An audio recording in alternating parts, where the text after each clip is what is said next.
Hey guys, welcome back. As you can see, this is my 2016 Macan GTS. The vehicle is done almost 45,000 Ks, and I must say this is also an incredible vehicle. When we bought the Range Rover Sport in October 2017, I initially thought I really thought it was going to be my car, because that was my lifelong aspiration to drive a car like that. And the moment that we took delivery, my wife actually grabbed the car, and unfortunately I still had to pay the bills, pay the payments every month, while she was enjoying it and driving it.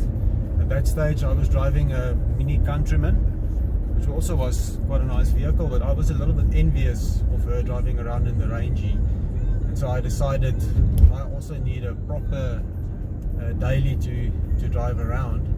So initially I was thinking of looking at the BMW M4. We do have 3 kids, so I mean the car has to be practical. Sorry, not the M4, the M3. Also the Alfa Giulia QV Quadrifoglio.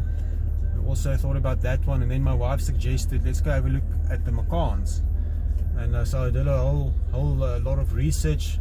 I currently also own a 2005 Carrera 2S, so I'm pretty familiar with the Porsche brand. And after doing a bunch of research, for me the best derivative was the Macan GTS. I believe, you know, sort of gave the best bang for your buck. I especially like the noise and the sound that the GTSs bring into the car with the sports exhaust and whatnot. So yes, then we ended up purchasing this car in November 2017. So I've had the vehicle now for almost 2.5 years, and it's also been hassle-free. The service that I get from Porsche is incredible. The car's got the 5-year maintenance plan. We had 1 or 2 small issues, 1 or 2 sensors that gave a bit of, where the car went into limp mode. It was still safe to drive. The one time they even came to pick up the car from my house, from my home. They took it in, sorted it out. So I must say the after-sales service that Porsche gives you is just world class. It is just impeccable. I can really not say anything, touch wood, I cannot say anything wrong with the service that I got from these guys. So it's really an incredible brand to deal with. But the thing is, then over the years, you know, as a proper Porsche enthusiast, and I guess you can say petrolhead, because as you guys know, I also have an Alfa Romeo, you do tend to think about the top echelon of the 911s, which is obviously the GT3. Everybody always rants and raves about the GT3s. Some people say it's not for them, it doesn't have a lot of luxury, it's a bit of a harsh ride. And then you get people that say that's the absolute best car that they've ever owned. You know, go for it. You know, go all guns blazing. So at this, to be honest, I've driven in a 997 GT3 that my friend owned, but I haven't driven a GT3 myself. Obviously it's a bit of a different experience if you drive the car yourself versus just being a passenger. I'm lying, actually I've driven in a 996 RS as well, which also belonged to one of my friends. I must say that thing was quite an animal. So the GT3 environment is quite new to me. So today I'm gonna go and have a look at a 991.1 GT3 in Johannesburg. It seems to me that the 991.1 GT3s are becoming sort of a bargain. Prices have deflated a little bit over the last couple of months. I'm sure it's the same overseas. And you know, it's getting out to a price point where I can actually now afford those vehicles, you know, those cars. So I'm quite curious to, especially have a test drive in one of those GT3s, just to have a feel for them. A couple of weeks ago I was actually hell-bent on getting a GT4, because they're also proper vehicles, especially with the stick shift, you know, the manual. I believe these serious track sports, you know, track focused sports cars, I believe they just are slightly more engaging. They've got 3 pedals here at the bottom with a 6-speed stick shift. But someone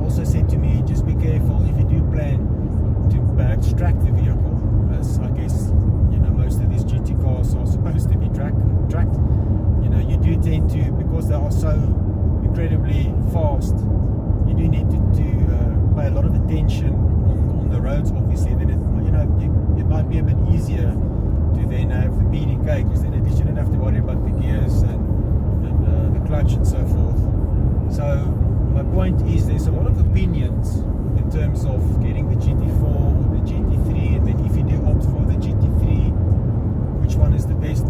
Should you rather stick it out and go for the 991.2 manual? That's obviously a bit more pricier, that's like 50% more expensive. Or do you go sort of for the bit of a bargain one, the 991.1 or the 997 GT3? I mean, there's so many options. So I guess at the end of the day, you need to think to yourself, what do you want to do with this vehicle? What's the application going to be? Also the same in terms of the bucket seats and the normal sport seats. That's also quite a big point to deliberate.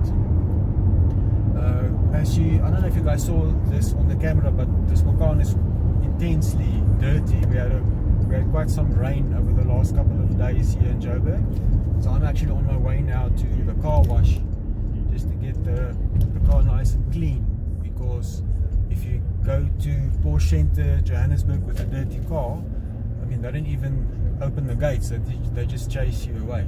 No, I'm just kidding. Yeah, I just hate it when my cars are dirty. I love a clean car. I don't know what it is, but the cars just drive that little bit better. It's as if the car's almost like a clean dog. The car's just happier if it's clean. Maybe if it's a Land Rover or the Toyota Cruiser, they prefer to be dirty. But the cars that I own, they all prefer to be clean. So I hope you guys find this episode or video entertaining, and please join me for the ride. See you now.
Hey guys, we've just arrived here at Porsche Center Johannesburg.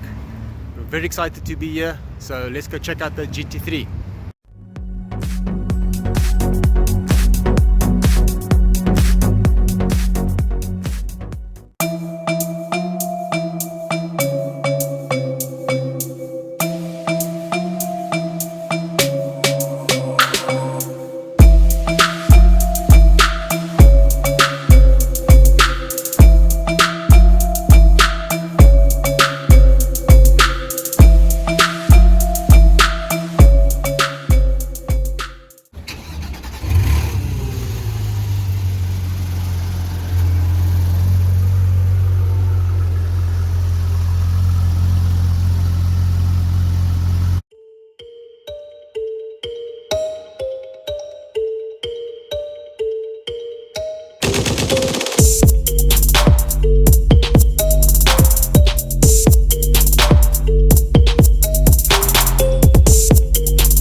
this is something else.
Hey guys, we're back at our house.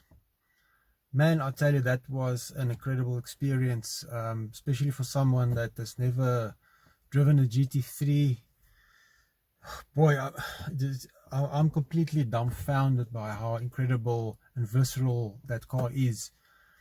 Man, you know, as it goes up the rev range, you know, above 5,000 revs, it's got a bit of a kick, and then above 7,500, it's got another kick. This thing just keeps on kicking you, you know. when you change gears with the PDK, once you hit 9,000 and it goes to the next gear, the car just absolutely surges forward. I'm not 100% sure if the manual car does the same, you know, as you change the gears with a normal clutch and so forth. It probably does, but man, this PDK is an absolute beast. One thing that I realized with the car that you need to get used to is, first of all, when it's in first gear, the noises here by the gearbox, it sounds like, you know, it's got those clunky noises. And you know, I asked the guy if this is normal. He said, yeah, they all do that. That was quite interesting. And actually, you know, you feel the vibrations. And me having an old classic Alpha GTV, then those cars are also, it's got also high or sort of wide tolerances, and also has a lot of vibrations. So that's quite something that I enjoyed. And then the other thing that I realized is that because of the wing, because you're not really used to having a big wing at the back, it always feels like when you turn a little bit left or right, it feels like there's a white car, depending on the car's color, but it feels like there's a car in your blind spot.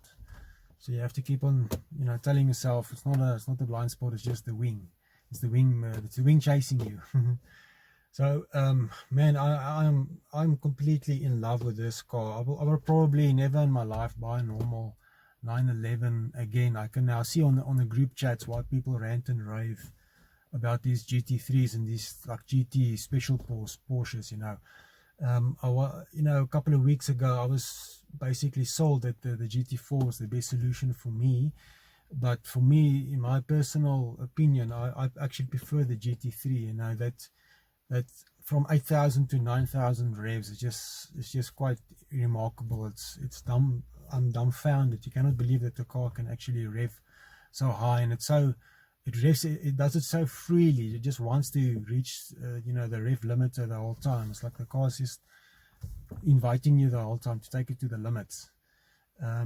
It was really an incredible experience. The ride was also not that harsh. You can obviously feel the car is much stiffer, but you know, once you're getting up to a bit higher speeds, I really can feel that I can drive down to Cape Town. And obviously the car didn't have the bucket seats, it's got the sport seats, but it's sort of a good compromise between, because you could definitely feel it does have sort of the side support as well. So it's sort of best of both worlds in terms of those seats, because I know the seats are always a big topic that has to be deliberated. I'm just dumbfounded that the car hasn't sold yet. It's only done 9,000 Ks.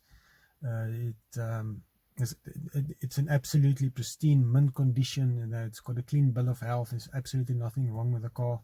I actually prefer that everything is stock standard.